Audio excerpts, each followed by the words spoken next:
یہ نہیں کہ کبھی کوئی کام شروع کر لیا کبھی کوئی کر لیا. صبح سے شام تک آپ کا روزانہ کا ایک ٹائم ٹیبل ایسا ہونا چاہیے کہ آپ کچھ دنوں میں آٹو پہ آ جائیں. اس میں آپ کو بہت سہولت ہو جائے گی. آپ نے جتنے ٹارگٹ سیٹ کیے ہوں گے، جو بھی آپ کے بامقصد کام ہوں گے، ایک تو تھے نا نقصان دہ، ایک بے مقصد اور ایک بامقصد، تو جو بامقصد کام ہے ان کی آپ کے سامنے لسٹ ہوگی، لہٰذا آپ ان کی روٹین بنا لیں، ان کی عادات پختہ کر لیں کہ یہ چیزیں مجھے اپنی زندگی میں لازماً لے کر آنی ہے. پھر کچھ چیزیں ہمارے نفس پہ بڑی بھاری ہوتی ہیں تو اپنے نفس کا تزکیہ بھی کرتے رہیں، یعنی اپنے اندر کی صفائی کرنا بے حد ضروری ہوتا ہے. آپ دیکھیں کہ ہم ظاہر میں بھی اگر نہائے نہ اور میلے کپڑے پہن کر ان کے اوپر پرفیوم چھڑک لیں تو کیا ہوگا؟ کسی کو خوشبو نہیں آئے گی. لہذا بہت ضروری ہے کہ ہم اگر خوشبو لگانی ہے تو پہلے نہائیں. تزکیہ جو ہے یہ عربی کا لفظ ہے جس کے دو کمپوننٹس ہوتے ہیں، ایک تخلیہ اور ایک تحلیہ. تخلیہ خا کے ساتھ ہے، تحلیہ ہا کے ساتھ ہے. تخلیہ کہتے ہیں خالی کرنا، یعنی اپنے اندر سے وہ چیزیں نکال کے اس کو خالی کر لے جو آپ کو پنچ کر رہی ہیں، تکلیف دے رہی ہیں، بادر کر رہی ہیں، جو آپ کی بے چینی کا سبب بنتی ہیں، اضطراب کا سبب بنتی ہیں، ان سب کو باہر نکالیں. بدگمانیاں، حسد، نفرت، بغض اور اس طرح کی ساری چیزیں. اور تحلیہ کہتے ہیں، حلیہ عربی میں کہتے ہیں زیور کو، آرنامنٹ، یعنی اپنے آپ کو کیا کریں، سجائیں، پھر اپنے اوپر خوبصورت چیزیں رکھیں بھی، پہنے بھی ان کو، یعنی اچھی عادات اپنائیں بھی. خراب عادتیں نکالتے جائیں زندگی سے اور اچھی عادتیں ڈالتے جائیں، صرف ظاہر میں نہیں بلکہ دل کے اندر بھی. اللہ تعالیٰ فرماتے ہیں وَلَٰكِنْ حَبَّبَ إِلَيْكُمُ الْإِيمَانَ وَزَيَّنَهُ فِي قُلُوبِكُمْ. اللہ نے تمہارے لیے ایمان کو محبوب بنا دیا اور اسے تمہارے دلوں میں سجا دیا. اہل ایمان کے دلوں میں ایمان سجا ہوا ہوتا ہے، لہٰذا مشکل حالات ہوں، تنگی تکلیف کے ہوں، وہ خوش رہتے ہیں کیونکہ ان کو پتا ہوتا ہے ہمارا رب ہے. وہ رب پہ توکل کرتے ہیں، ان کے دلوں کے اندر ایک اطمینان ہوتا ہے. وہ کسی کے ساتھ خار نہیں رکھتے، کسی کے ساتھ دشمنی نہیں رکھتے، کسی کے ساتھ کوئی لڑائی نہیں رکھتے، جس کی وجہ سے ان کے دلوں کے اندر ایک عجب طرح کا سرور اور اطمینان اور خوشی ہوتی ہے. اور اس کے لیے انسان کو اپنے نفس سے جہاد کرنا پڑتا ہے، اس کے لیے ایفرٹ لگانی پڑتی ہے. قرآن مجید میں آتا ہے قد افلح من تزکا، وہ تو کامیاب ہو گیا جس نے پاکیزگی اختیار کر لی. ایک اور جگہ آتا ہے قد افلح من زکاہا، وہ کامیاب ہو گیا جس نے اس کو پاک کر لیا. پھر آپ دیکھیں دن کی 5 نمازوں کی آپ نے حفاظت کرنی ہے. نماز قبر تک ساتھ جاتی ہے، اس کی حفاظت کرنا ہے، کیونکہ جب آپ قبر میں جائیں گے وہ آپ کی حفاظت کرے گی. دنیا میں آپ نے کیا کرنا ہے؟ نماز کی حفاظت کرنی ہے. اور جب آپ قبر میں جائیں گے تو نماز آپ کی حفاظت کرے گی. جب عذاب آنے لگتا ہے نا قبر میں، سر کی طرف قرآن آ جاتا ہے، ایک طرف نماز آ جاتی ہے، ایک طرف روزہ صدقہ خیرات پاؤں کی طرف آ جاتا ہے، اور بندے کو اپنی لپیٹ میں لے لیتے ہیں اور ہر طرح کے عذاب کو پیچھے دھکیل دیتے ہیں. پھر اسی طرح نماز میں صرف فرض نہ پڑھیں، سنتیں اور نفل بھی پڑھا کریں. پھر آپ دیکھیے کہ ہر کام، جو بھی آپ کام کر رہے ہیں نا دن بھر میں، اس کو اچھے طریقے سے کریں، عبادت سمجھ کر کریں کہ مجھے اس پر بھی اجر ملے گا. کیا اگر آپ کی والدہ آپ سے پانی کا گلاس مانگتی ہے اور آپ ان کو پانی پلاتی ہیں، آپ کو ثواب ملے گا؟ کوئی بہت ثواب ملے گا. اس لیے جب امی بلائیں فوراً اٹھ کر جائیں، آپ عبادت کر رہے ہیں. جب اللہ تعالیٰ بلائیں تو نماز کی طرف جائیں، آپ کیا کر رہے ہیں؟ عبادت کر رہے ہیں. اگر چھوٹا بھائی رو رہا ہے اور اس کو آپ سے کوئی کام ہے تو کیا کریں؟ اس کی بات سنیں، کیوں رو رہے ہیں؟ امی مصروف ہیں، وہ اس کو بہلا نہیں سکتی، آپ اس کو اٹھا لیں، آپ اس کو بہلا لیں، آپ اس کا خیال رکھیں. یہ بھی عبادت ہے. اگر گھر کی صفائی کرنا ہو تو یہ کیا ہے؟ یہ بھی عبادت ہے، کیونکہ ان اللہ یحب التوابین ویحب المتطہرین. اللہ تعالیٰ محبت کرتا ہے توبہ کرنے والوں سے اور پاک صاف رہنے والوں سے. اگر کھانا پکانا پڑے تو یہ بھی عبادت ہے. کیوں؟ کیونکہ بھوکے کو کھانا کھلانا جنت میں لے جانے والا کام ہے. ہمارا دین اتنا خوبصورت ہے کہ 24/7 جتنے بھی آپ کام اچھے اچھے کریں گے وہ سب عبادت ہے، وہ سب آپ کے اعمال نامے میں جمع ہو رہا ہے. اور پھر آپ دیکھیں، یہ نہ کہا کریں وہ فلاں بہن بھی تو نہیں کرتی میں کیوں کروں، یہ نہیں کہنا آپ نے. وہ بھائی نہیں کرتا میں کیوں کروں. نہیں، نیکیوں میں ایک دوسرے سے آگے نکلے. وہ نہیں کرتا نہ کرے، مجھے کرنا ہے، میں جا رہی ہوں کرنے. دوسرے سے پہل کرے. اور نیکی کے ہر کام میں کچھ نہ کچھ حصہ ڈالیں۔ حضرت ابو ہریرہ کہتے ہیں کہ رسول اللہ صلی اللہ علیہ وسلم نے فرمایا، آج تم میں سے کس نے روزہ رکھا؟ ابو بکر رضی اللہ عنہ نے عرض کیا میں نے۔ آپ نے پوچھا آج تم میں سے کس نے مریض کی عیادت کی ہے؟ ابو بکر رضی اللہ عنہ نے کہا میں نے۔ آپ نے فرمایا آج تم میں سے کس نے جنازے میں شرکت کی ہے؟ ابو بکر رضی اللہ عنہ نے کہا میں نے۔ آپ نے پوچھا آج تم میں سے کس نے مسکین کو کھانا کھلایا؟ ابو بکر رضی اللہ عنہ نے کہا میں نے۔ اس پر نبی صلی اللہ علیہ وسلم نے فرمایا جب کسی شخص کے لیے ایک ہی دن میں یہ ساری خصلتیں جمع ہو جائیں وہ جنت میں ضرور داخل ہوگا۔ پھر آپ دیکھیے کہ جہاں اچھے اچھے کام کرنے نا آپ نے، وہاں اللہ کی نافرمانی سے بھی بچنا ہے۔ کئی دفعہ غلط عادتیں پڑ جاتی ہیں، جیسے سیل فون پر، لیپ ٹاپ پر فضول فحش چیزیں دیکھنا، آنکھوں کا بھی گناہ ہوتا ہے۔ کانوں سے ایسے میوزک سنتے ہیں، اس کا بھی گناہ ہوتا ہے۔ لہٰذا کیا کرنا ہے؟ ایسی چیزوں کو چھوڑ دینا ہے، نفس سے جہاد کرنا ہے۔ اور گناہوں کو انسان اسی وقت چھوڑ سکتا ہے جب اس کے سامنے جہنم ہوتا ہے کہ مجھے جہنم میں نہیں جانا، میں نے آگ میں نہیں جانا۔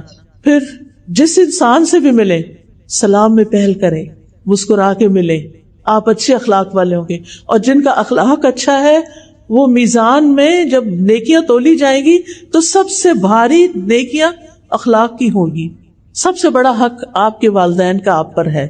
والدین کو خوش کریں، ان کو حق کریں، ان کی پیشانی چومیں، ان کا ہاتھ پکڑ کے کس کریں۔ آج آپ سب نے گھر جا کر کیا کرنا ہے؟ اپنی امی کو حق کرنا ہے، جا کے السلام علیکم گلے ملے جا کے۔ آج میں ایک لیکچر سن کے آئی ہوں، یہ میری عبادت ہے اور ان کو ناراض نہیں کرنا۔ اللہ کی عبادت کے بعد والدین کے ساتھ نیکی جو ہے، کئی بار قرآن مجید میں اللہ کی عبادت کے بعد والدین کے ساتھ اچھے سلوک کا حکم دیتے ہیں۔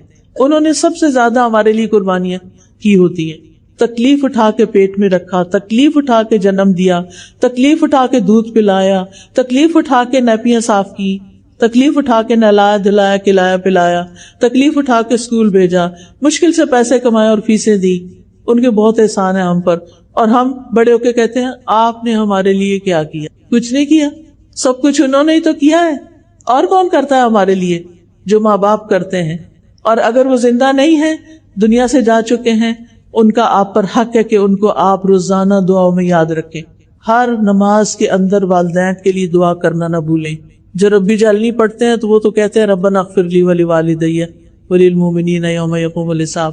اس کے بعد یہ دعا بھی شامل کر لیں، رب ارحمہما کما ربیانی صغیرا۔ پھر آپ دیکھیں سارے انسانوں کے لیے خیر کا باعث بنے، باعث ختم کر دیں، یہ فلاں ہے، یہ فلاں ہے، یہ ایسا ہے، یہ ویسا نہیں۔ ہمیں اپنی ذات سے ہر ایک کو فائدہ پہنچانا چاہیے۔ اگر کوئی اچھا نہیں بھی تو وہ خود ذمہ دار ہے اپنے عمل کا۔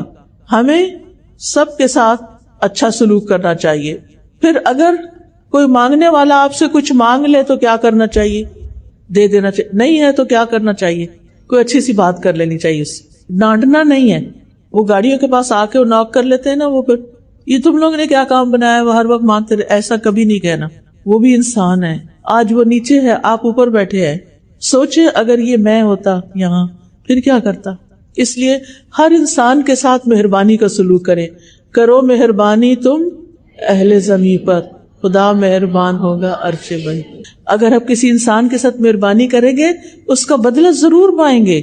ہمارا رب کئی گنا بڑھا کے بدلہ دیتا ہے، اس لیے کبھی بھی بخل نہ کرے کسی کے ساتھ اچھا کرنے میں، اور صلہ رب کے اوپر چھوڑ دیں۔ میں نے اس کا بدلہ اس سے لینا ہے۔ انسان کیا دے سکتے ہیں؟ انسان انسانوں کی محنتوں اور نیکیوں کا بدلہ نہیں دے سکتے، وہ رب ہی دیا کرتا ہے۔ اس لیے اپنے اعمال کو رب کے لیے خالص کر لیں۔ جہاں بھی ہو خیر پھیلانے والے ہوں۔ خیر الناس من ينفع الناس، اچھے لوگ وہ ہوتے ہیں جو لوگوں کو نفع پہنچاتے ہیں۔ حضرت عیسیٰ علیہ السلام کے بارے میں آتا ہے وَجَعَلَنِي مُبَارَكًا أَيْنَمَا كُنْتُ، اللہ نے مجھے مبارک بنایا جہاں بھی میں ہوں۔ برکتیں ہی برکتیں۔ تو برکتیں کن لوگوں کی ہوتی ہیں؟ جو جہاں بیٹھتے ہیں لوگوں کو فائدہ پہنچاتے ہیں۔ پھر پڑوسیوں کا خیال کرنا ہے آپ نے۔ اگر ہر روز مشکل ہے تو ویک میں ایک دن ضرور رکھیں کہ آپ اپنے نیبرز کا بھی خیال کریں، وہ کس حال میں ہے، کچھ پکائیں تو ان کے لیے بھیج دیں۔ اگر کوئی بیمار ہے تو عادت کر دیں۔ گھر میں بھی سلام کو عام کریں۔ سلام صرف باہر کے لوگوں کے لیے نہیں ہوتا، گھر والوں کے لیے بھی ہوتا ہے۔ آس پاس کے لوگوں کے ساتھ تعاون کریں. اور یہ ذہن میں یاد رکھیں ہر چیز لکھی جا رہی ہے, ہر چیز ریکارڈ ہو رہی ہے, ہر طرف کیمرے لگے ہوئے ہیں, ہر چیز ریزرو ہو رہی ہے. اللہ سبحانہ تعالیٰ کے سامنے جا کر کھول دی جائے گی, انسان کے ہاتھ میں اعمال نامہ دیا جائے گا اور اس کو دیکھ کے کہے گا ما لہذا الکتاب لا یغادر صغیرۃ ولا کبیرۃ الا احصاها. سورۃ کہف کی آیت ہے. اس کتاب کو کیا ہے, اس نے نہ کوئی چھوٹی بات چھوڑی نہ کوئی بڑی بات چھوڑی, ہر چیز لکھ لی. لہذا اپنی زبان کی بھی حفاظت کرنی ہے, بلا ضرورت بات چیت نہیں کرنی, بے فائدہ چیزوں کو چھوڑ دینا ہے, جھوٹ نہیں بولنا, کسی کو اذیت نہیں دینی زبان سے. اس کے ساتھ ساتھ ہر روز صدقہ کرنے کی عادت ڈالنی. چاہے آپ ایک باکس بنا لیں, 1 روپیہ ہی اپنی جیب خرچ میں سے ڈالیں, اگر نہیں ہے تو اشراق کے 2 نفل جو ہیں وہ پورے دن کا صدقہ ہو جائے گا. فقیروں اور مسکینوں کا ضرور خیال کریں.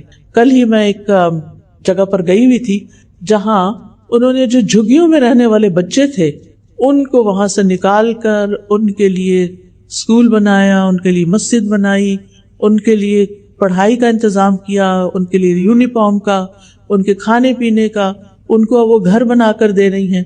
اب یہ ایک پروجیکٹ ان کا مکمل ہونے والا ہے تو ایک اور جگہ جا کر انہوں نے 150 بچے کو اور جھگیوں سے انہوں نے اسی طرح کے اپنے پائپ لائن میں رکھے ہوئے ہیں کہ وہ ان کے لیے کچھ کرے گی. ایسے بھی لوگ ہوتے ہیں نا, کچھ لوگوں کو اللہ پیسہ دیتا ہے وہ صرف اپنی ذات پہ خرچ کرتے ہیں, اور کچھ لوگوں کو اللہ تعالیٰ مال دیتا ہے تو وہ معاشرے کے جو پسے ہوئے طبقات ہیں ان کو اوپر اٹھانے کے لیے کرتے ہیں. تو اپنی چیزیں اور ایکسٹرا چیزیں فقراء کو تقسیم کر کے ان کو خوشی پہنچائیں. نبی صلی اللہ علیہ وسلم نے فرمایا مومن کو خوش کرنا, اس کا قرض ادا کرنا, اس کی ضرورت پوری کرنا, اس سے کسی مصیبت کو دور کرنا افضل ترین اعمال میں سے ہے. پھر اسی طرح غصہ نہیں کرنا, چھوٹی چھوٹی بات پہ ناراض نہیں ہونا, رشتہ داروں سے نہیں کاٹنا. نبی صلی اللہ علیہ وسلم فرمایا جو شخص یہ چاہتا ہے اس کی عمر لمبی ہو, اس کے رزق میں برکت ہو, وہ اپنے رشتہ داروں سے جوڑ کے رکھے. کس کا دل چاہتا ہے اس کی عمر لمبی ہو؟ ہم سب کا چاہتا ہے. کس کا دل چاہتا ہے اس کا مال زیادہ ہو؟ ہم سب کا چاہتا ہے. تو کیا کرنا ہے؟ اپنے رشتہ داروں سے, اور ابتدا کرنی ہے والدین سے, بہن بھائیوں سے, پھر خالہ ماموں چچا, ان کے بچے, ان سب سے اچھا سلوک کرنا ہے. عید ہو, ویکینڈز ہو, خاص خاص موقع ہوں, ان کو گھر بلا لیں یا ان کے پاس چلے جائیں یا فون کر لیں یا میسج کر دیں, لیکن ان سے ان کا حال چال پوچھتے رہیں. پھر اسی طرح دوسروں کو معاف کرنے والے بنے. فاصفح الصفح الجمیل, درگزر کرو, خوبصورت طریقے سے درگزر کرنا. دوسروں پر ظلم کرنے اور مظلوم کی آہ سے بچے, دل کی سختی سے بچیں, برے خیالات اور بدگمانیوں سے بچیں, غیبت سننے سے بھی بچیں, اور جو آپ کی غیبت کرے اس کے ساتھ حسن سلوک کر لیں تاکہ وہ آئندہ سے نہ کرے. مصیبتوں اور مشکلات میں صبر سے کام لیتے ہوئے نماز سے مدد مانگیں. یعنی جب کوئی تکلیف کا وقت ہو تو اٹھ کے نماز پڑھ کے, نفل پڑھ کے اللہ سے دعا کریں, خاص طور پر ایگزامز کے دنوں میں. پریشانی اور غم میں لا الہ الا اللہ کا ورد کریں, دعائیں کرتے رہیں. تنگی آ جائے تو آسانی کا انتظار کریں, اللہ تعالیٰ سے بدگمان نہیں ہو, اور رات کو سونے سے پہلے اذکار پڑھیں, دعائیں پڑھیں, اور زندگی میں کم از کم ایک بار قرآن مجید کو ترجمے کے ساتھ سمجھ کر ضرور پڑھیں. اللہ تعالیٰ سے جا کے ملاقات کرنی ہے ہم نے قیامت کے دن, تو اللہ تعالیٰ اگر پوچھے کہ تم نے اتنی کتابیں پڑھی تھی, میری کتاب کیوں نہیں پڑھی, تو ہم کیا جواب دیں گے؟ کوئی جواب ہوگا ہمارے پاس؟ نو. اس لیے زندگی میں عربک میں بھی پڑھنا ہے کیونکہ اللہ تعالیٰ کا کلام ہے, اور اس کا ترجمہ بھی ہم نے پڑھنا ہے. بس نیت کر لیں, اللہ تعالیٰ ضرور راستہ بنائے گا.